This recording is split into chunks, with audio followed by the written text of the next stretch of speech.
Kata-kata Zain terasa begitu hangat di hati Lela. Kesedihannya seakan hilang seketika ketika diingatkan jika Allah takkan selamanya membuat sedih dan menderita. Lela menunduk. Dia tersenyum sambil menyeka air matanya. Lela kembali mengangkat kepalanya. Kaget mendapati Zain yang telah berdiri di depannya. Lela tersenyum pada Zain yang menatap wajahnya. "Terima kasih. Kata-katamu sungguh sangat berarti bagiku." Zain tersenyum. "Terima kasih juga sudah membereskan kamarku," ucap Zain sambil melihat sekeliling. Lela tersenyum dan mengangguk kecil. "Boleh setiap hari aku masuk ke sini untuk membereskan?" "Tentu saja," jawab Zain cepat sambil terus menatap wajah istrinya. Lela kembali tersenyum senang. Keduanya terdiam beberapa saat. "Boleh aku minta tolong sesuatu?" tanya Zain. "Iya. Tentu saja. Aku pikir kamar ini tata ruangnya tidak bagus. Bisa kamu mengaturnya lagi?" Lela langsung melihat sekelilingnya. "Sepertinya iya. Harusnya tempat tidur di sebelah sana." Lela menunjuk ke dekat jendela kamar. Lalu itu, Zain berjalan mendekati istrinya sambil menunjuk lemari. Lela nampak sedang berpikir, kalau di sebelah sana, bagaimana? Lela menunduk ke suatu arah. Zain tersenyum. Dia semakin mendekati Lela. Lalu ini, Zain menunjuk meja kerja. Kembali Lela termenung dengan matanya yang sibuk melihat ke seluruh penjuru kamar. Sementara Zain terus tersenyum sambil menikmati wajah istrinya yang sibuk berpikir. "Sepertinya di sebelah sini. Jadi kamu bisa bekerja sambil melihat pemandangan di luar." Lela tersenyum melihat suaminya yang kini sudah berdiri di sampingnya. "Oh iya, sepertinya kita harus membeli nakas kecil untuk disimpan di sini. Di atasnya bisa disimpan lampu hias agar terlihat bagus." Lela sibuk menunjuk ke samping tempat tidur sambil berbicara dengan semangat. Sementara Lela terus berbicara, Zain terus mengangguk-anggukkan kepalanya. Seolah-olah dia menyimak perkataan sang istri padahal sebenarnya dia hanya memikirkan satu hal. "Bagaimana?" tanya Lela tiba-tiba membuat Zain yang merenung kaget. "Bagus." Zain menjawab asal. Lela mengerutkan keningnya. "Bagus. Lia bagus. Semua idemu bagus." Zain kelabakan. "Aku bertanya bagaimana kalau kita mengaturnya sekarang?" Zain kaget. "Sekarang?" Lela mengangguk. Zain melihat jam dinding. Sudah sangat larut dan sebenarnya dirinya sangat lelah. Namun dia tak akan menyia-nyiakan kesempatan ini. "Baiklah." Zain mengangguk sambil menyingsingkan lengan bajunya. Namun kemudian Lela tertegun setelah melihat jam yang sudah menunjukkan pukul 10 malam. "Besok saja," ucapnya sambil melihat Zain. "Kenapa? Sudah malam. Kamu pasti lelah karena hari ini lembur." "Tidak kok, tidak apa-apa." Lela menggelengkan kepalanya. "Besok saja. Sekarang istirahat saja. Sudah malam, sebaiknya kamu tidur." "Baiklah, kamu juga istirahatlah," ucap Zain sambil melihat istrinya yang berjalan mengambil vakum cleaner. "Besok aku juga akan membeli perabotan yang kamu sebutkan tadi untuk kamar kita." Mendengar perkataan Zain, Lela yang sedang berjalan langsung menghentikan langkahnya. "Kamar kita," gumamnya pelan. Dia lalu membalikkan badannya melihat Zain. Dengan wajahnya yang kaget, Lela melihat sekeliling. Dia baru tersadar jika sedari tadi dia berada dalam satu ruangan bersama suaminya dan dia tak merasakan takut sedikit pun. Zain tersenyum melihat reaksi istrinya. "Semoga ini awal yang baik," ucap Zain senang. Lela terdiam. Jantungnya mulai berdebar tak karuan. Entah mengapa ketakutannya perlahan muncul kembali. Dia segera pergi meninggalkan kamar suaminya. Lela berjalan terburu-buru memasuki kamarnya. Setelah berada di dalam kamar, Lela tidak merasakan apa-apa lagi. Ketakutannya menghilang. Lela tersenyum. Ini adalah sebuah kemajuan yang sangat berarti baginya. Berharap apa yang dikatakan suaminya benar, semoga ini awal yang baik untuk hubungan mereka ke depannya.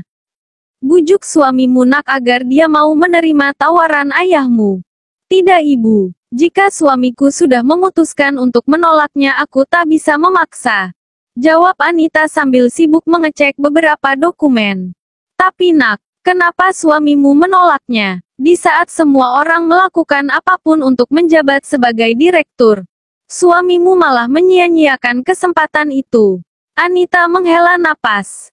Itulah suamiku ibu. Baginya kedudukan, jabatan atau apapun itu tak penting. Dia hanya ingin bekerja sesuai kemampuannya saja. Desi mulai kehabisan kesabaran. Tapi suamimu takkan mampu menjadi seorang direktur hanya dengan kemampuannya saja.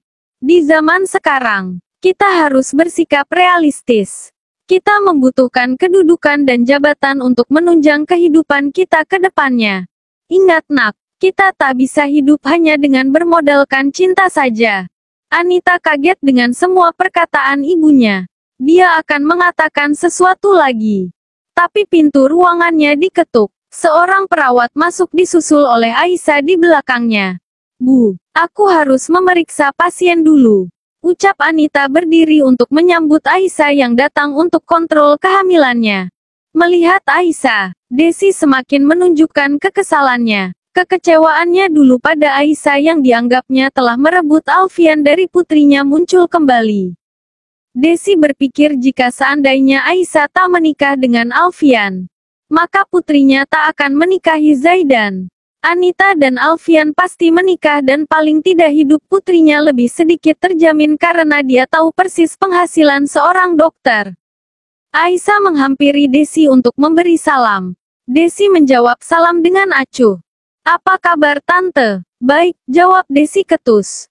Anita sudah mulai merasakan kekesalan ibunya kini merembet pada Aisyah. Apa kabar suamimu? Tanya Desi melihat Aisyah. Alhamdulillah baik tante. Syukurlah, hidup kalian pasti sangat bahagia. Sudah mempunyai rumah yang bagus dan gaji yang besar. Aisyah dan Anita saling berpandangan. Ibu, apa yang ibu katakan? Ibu hanya mengatakan jika dia beruntung menikahi mantan pacarmu. Coba seandainya mereka tak menikah.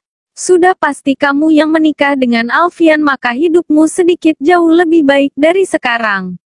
Oh Bu, berapa kali harus aku katakan jika hidupku sangat bahagia sekarang? Anita tak kuasa menahan kekesalannya. Aisyah menghampiri Anita dan memegang pundaknya untuk menenangkannya. Apa tinggal di apartemen kecil itu membuatmu bahagia? Tanya Desi lantang. Jangankan di apartemen, jika suamiku mengajakku untuk tinggal di gubuk sekalipun aku akan bahagia asalkan aku selalu bersama suamiku. Desi tertawa terbahak-bahak. Kamu seperti bocah ingusan yang sedang dimabuk cinta. Berpikir jika hidup akan bahagia hanya dengan bermodalkan cinta saja. Anita semakin kesal dengan perkataan ibunya. Namun dia berusaha untuk meredam emosinya karena ada Aisyah yang terus berupaya menenangkannya. Tenanglah, beristighfarlah. Aisyah terus mengusap punggung sahabatnya. Katakan pada suamimu untuk menerima tawaran pekerjaan dari ayahmu. Desi mengambil tasnya. Kalau tidak untuk kalian, lakukan untuk kami. Apa kamu tak pernah berpikir kalau kami akan malu mempunyai menantu yang bekerja sebagai karyawan biasa dengan gaji pas-pasan? Desi melangkah menuju pintu. Tante, Aisyah menghentikan langkah Desi. Aisyah menghampiri Desi. Kadang seseorang dipanggil orang tua hanya karena terlahir lebih dulu. Bukan karena lebih bijaksana. Desi terkesiap. Wajahnya memerah. Apa tante pernah mendengar sebuah nasihat yang bagus? Ambillah rejeki secukupnya, karena ketamakan akan memperdaya kita dalam kegelapan. Aisyah tersenyum. Tidak usah ikut campur. Ini urusan saya dan putri saya. Desi akan kembali melanjutkan langkahnya. Maaf tante, begitu juga dengan tante yang juga tak seharusnya ikut campur urusan rumah tangga putri tante. Ucap Aisyah lagi. Desi hanya mendelik tajam kemudian pergi meninggalkan ruangan itu. Kini hanya tinggal Aisyah dan Anita di sana. Anita seolah tak kuasa menahan malunya pada Aisyah. Dia mendekati mejanya lalu menunduk sambil menangis di sana. Aisyah segera mendekati sahabatnya. Dia menepuk pundak Anita dengan lembut. Maafkan ibuku. Dia sudah sangat keterlaluan. Tidak apa-apa. Tidak perlu minta maaf. Anita mengangkat kepalanya. Menghapus air matanya. Aisyah duduk di kursi depan Anita. Aku sangat malu padamu. Ibuku sangat berbeda dengan ibumu. Yang ada di pikirannya hanyalah harta dan kedudukan. Anita menahan tangisnya. Aisyah tersenyum. Tidak ada yang salah dengan ibumu. Semua ibu ingin melihat anaknya bahagia, itu wajar. Hanya saja standar kebahagiaan bagi ibumu adalah harta. Kewajibanmu sebagai anak adalah memberitahunya, meluruskannya. Maka nasihatilah ibumu tanpa mengguruinya. Peringatkan beliau dengan tanpa menyakitinya. Anita melihat wajah Aisyah. Aku tak yakin bisa mengubah cara pandang ibuku. Bisa, aku yakin bisa. Kamu dan suamimu pasti bisa mengubah pola pikirnya. Suami, haruskah aku mengatakan hal ini pada suamiku? Tentu saja, salah satu kunci keberhasilan dalam berumah tangga adalah saling terbuka. Jangan rahasiakan apapun dari suamimu. Apalagi ini menyangkut tentang dirinya kan? Anita mengangguk. Pagi sekali Lela memilih untuk mencuci baju-baju suaminya terlebih dahulu daripada memasak dan melakukan pekerjaan rumah lainnya. Karena hari ini hari Sabtu dan suaminya libur bekerja, Lela berpikir jika sang suami pasti akan bangun sedikit siang hari ini. Lela mencuci dan menjemur baju di laundry room belakang dapur.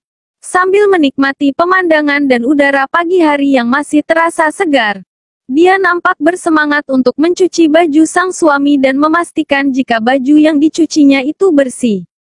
Setelah cukup lama ada di ruangan itu, Lela yang merasa kehausan berniat untuk pergi ke dapur dan mengambil minum. Dia berjalan ke dapur dengan tanpa melihat keadaan sekeliling. Segera mengambil air dan meminumnya.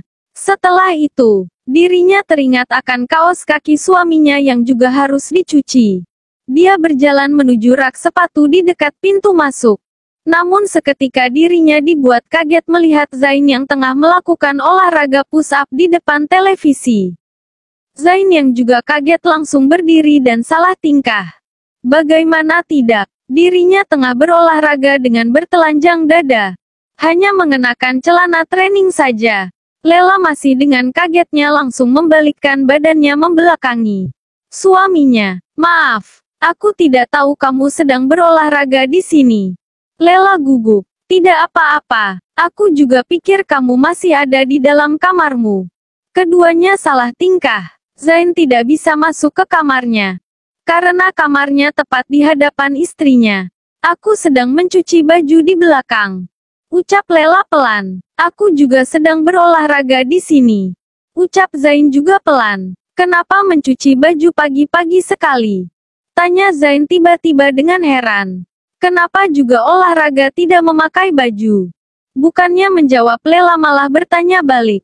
Zain langsung meraba perutnya yang six-pack. Kami laki-laki memang seperti ini. Berolahraga kadang lebih nyaman tanpa memakai baju.